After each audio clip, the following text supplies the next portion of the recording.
Hello మిమ్మల్ని అండి.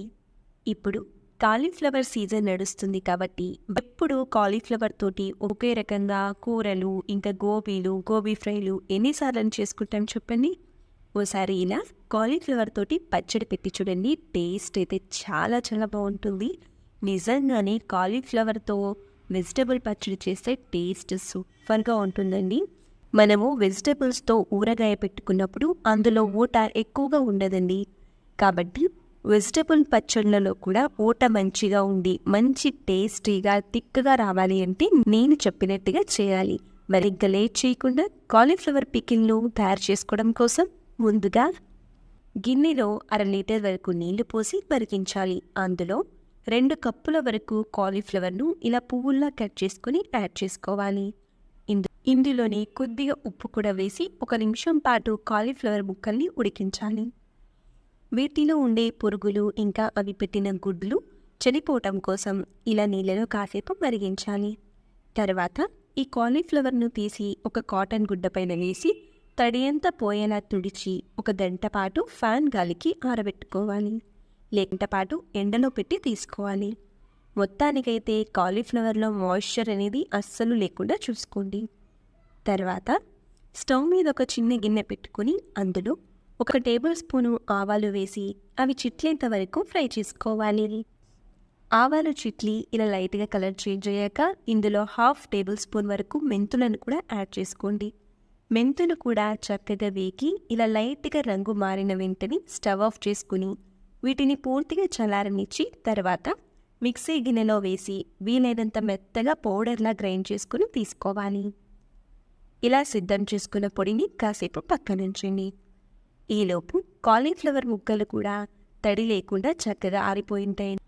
వీటిని ఒక గాజు బౌల్లోకి కానీ లేదా ప్లాస్టిక్ డబ్బాలోకి కానీ లేదా సిరామిక్ బౌల్లోకి కానీ తీసుకొని అందులో 2 టేబుల్ స్పూన్ల వరకు ఉప్పు, 1/2 కప్పు కారం యాడ్ చేసుకోండి. ఇక్కడ ఉప్పు నేను కొద్దిగా మాత్రమే యాడ్ చేశానండి. పచ్చడి ఊరాక టేస్ట్ చూసుకొని అవసరమైతే మరి కాస్త ఉప్పుని అడ్జస్ట్ చేసుకుంటాను. ఒకేసారి ఉప్పుని వేసేస్తే అది ఎక్కువైతే ఊరగాయ టేస్ట్ అంతగా బాగుండదు. కాబట్టి ఉప్పు కాస్త తక్కువగానే వేసుకుంటున్నాను.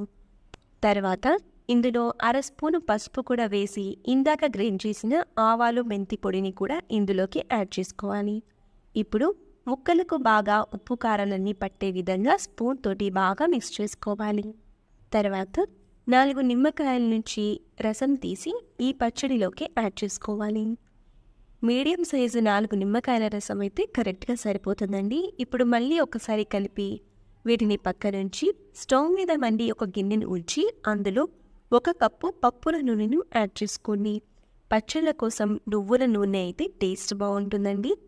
నూనె వేడయ్యాక ఇందులో 1 వెల్లుల్లి గడ్డ పొట్టు తీసి లైట్గా దంచి ఇందులోకి యాడ్ చేసుకోవాలి. చక్కగా దంచిన వెల్లుల్లి ఇలా లైట్గా ఫ్రై అవుతున్నప్పుడు ఇందులో 1 స్పూను శనగపప్పు, 1 స్పూను మినప్పప్పు, 1 స్పూను ఆవాలు, 1 స్పూను జీలకర్ర, 3-4 ఎండుమిర్చీల ముక్కలు, 2 రెమ్మల కరివేపాకు వేసి పోపుని ఎర్రగా ఫ్రై చేసుకోవాలి. అలాగే ఇందులో 1/2 స్పూను ఇంగువ కూడా వేసి పోపు అంతా ఇలా చక్కగా వేగేంత వరకు ఫ్రై చేసుకున్న తర్వాత వెంటనే స్టవ్ ఆఫ్ చేసుకోండి. పచ్చడిలోకి పోపుని వేడిగా ఉన్నప్పుడు యాడ్ చేయకూడదండి. కాబట్టి స్టవ్ ఆఫ్ చేసి పోపు అంతా పూర్తిగా చల్లారేంత వరకు అలానే ఉంచి అది చల్లారాక పచ్చడిలోకి యాడ్ చేసుకోవాలి.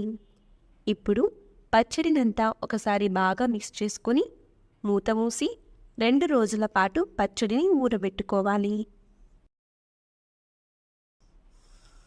2 రోజులకి ఈ పచ్చడి చక్కగా ఊరి నూనె పైకి తేలి మంచి టెక్స్చర్ వస్తుందండి. పిక్కలకైతే 2 డేస్ తర్వాత చూపిస్తాను చూడండి. చూసారా ఎంత పర్ఫెక్ట్గా వచ్చిందంటే కాలీఫ్లవర్ పికిల్ చాలా చాలా టేస్టీగా ఉందండి. ఉప్మాలోకి ట్రై చేశాను, నిజంగానే టేస్టీగా ఉంది. ఇంకా ముద్దపప్పు అన్నంలోకి అయితే అదిరిపోతుందంతే. తప్పకుండా ట్రై చేయాల్సిన రెసిపీ అండి. కాలీఫ్లవర్స్ విరివిగా దొరుకుతున్నాయి కాబట్టి ఒక్కసారి ఇలా చిన్న క్వాంటిటీలో ట్రై చేసి చూడండి. టేస్ట్ అయితే చాలా చాలా బాగుంటుంది. తప్పకుండా నచ్చుతుంది. మరి ఎంతో టేస్టీగా చాలా ఈజీగా చేసుకుని ఈ కాలీఫ్లవర్ పికిల్ రెసిపీ మీకు నచ్చితే లైక్ చేయడం అస్సలు మర్చిపోవద్దు. అలాగే మన ఛానల్ని సబ్స్క్రైబ్ చేయండి. Thank you for watching.